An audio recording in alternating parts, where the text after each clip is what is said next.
Hey guys, James here with Waterford Business Solutions, and I wanted to continue our discussion about 1120S's or small business corporations that we were talking about last week. Rather than carry that video on for an extended period of time, I figured it was best if we break it down into two different videos, and this week we're going to be talking about Form 2553. What that form is a form that allows us to go ahead and make an election to be taxed as an S-Corp. And C corporations, LLCs, partnerships, anyone can take advantage of this form, but you need to understand what goes into it. So again, we are going to kind of take a look over who can be a shareholder, what it takes to be an S corporation, along with what we need to do for this Form 2553, and what are the legal requirements here of everything. So keep that in mind. The reason I wanted to break this out into its own separate video is over the next few weeks we will be talking about other types of entities. And you may realize, hey, this would be really neat for me to take advantage of this, but need something to kind of gear yourself, tie yourself back to understanding the differences and the benefits and how you need to go ahead and file this and what are the requirements just to make this S-Corp election, rather than just understanding the benefits of an S-Corp election or detriments depending on where you fall on that. So one important thing to remember here, or honestly the biggest thing, is again who qualifies as an S corporation.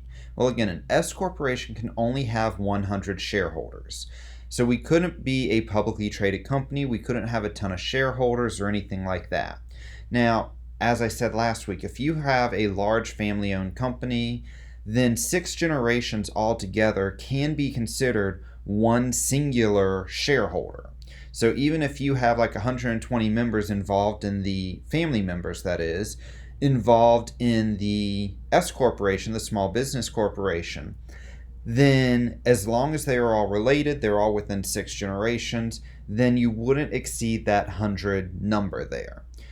Definitely gets into kind of the complicated stuff to talk to a financial planner for, but something to keep in mind. Another thing that you have there is partnerships or regular corporations. They can't be shareholders. Each shareholder has to be an individual person. And they have to be a U.S. resident or citizen, so you can't have any aliens or non-residents be shareholders here. But you also can't have any organization. So you'll hear that a lot where a C Corp can't own an S Corp. An S Corp may be invested in a C Corp, that's okay, but a C Corp can't be invested in an S Corp. Partnership, same thing. You can't have a partnership invested in an S Corp. That is, everyone involved as a shareholder must be an individual resident or U.S. citizen. And that is U.S. resident, just to clarify that. The other thing is to make this election. You can make it when organizing your business, but most people don't understand this, don't realize this, so they don't take advantage of this. So at any time, you can make this election. But this election is supposed to be made by the 15th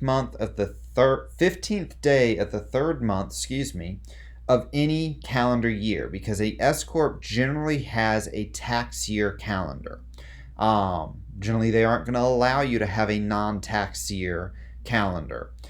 So you can't have any special calendars there. It's always going to be a January to December tax year, not anything weird or uncommon there. So it has to be made by March 15th. Otherwise, there are penalties for filing late. Now, if you have a reasonable excuse for filing late, if you have a reasonable thing for filing late, then you are more than welcome to put it into Section I, and a lot of times it is forgiven. So there is not an issue with filing late as long as it's reasonable. Examples of reasonable is, I had no clue about this. My prior accountant didn't talk with me about this. My current accountant mentioned it to me, and we decided to go forward with it. Or I just incorporated my business, and it was halfway through the year. That's why I'm not filing, or anything like that. So anything reasonable, and you can try to put anything there. The IRS will let you know whether they accept it or not on the section I, and fill that out and provide your explanation to avoid any of those penalties there.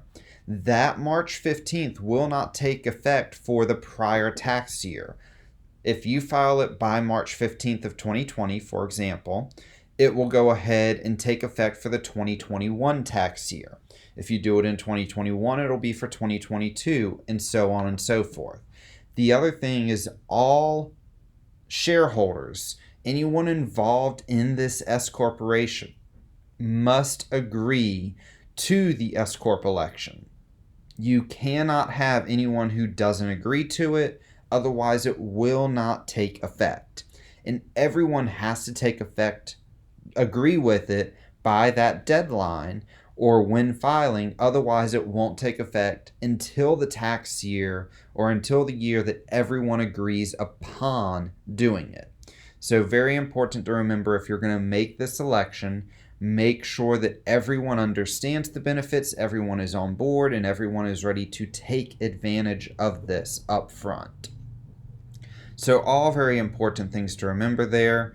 But that is what a Form 2553 is. That is how you make an S-Corp election. If you guys need help or want some understanding on what the tax implications would be for you, especially if you are a C corporation looking to make this election, please feel free to reach out to us, give us a call, shoot us an email, and we'll be happy to work with you there, as we do specialize in business taxes, and we're more than willing to work with you there to better understand everything. Have a good rest of your day, guys, and we'll see you next week.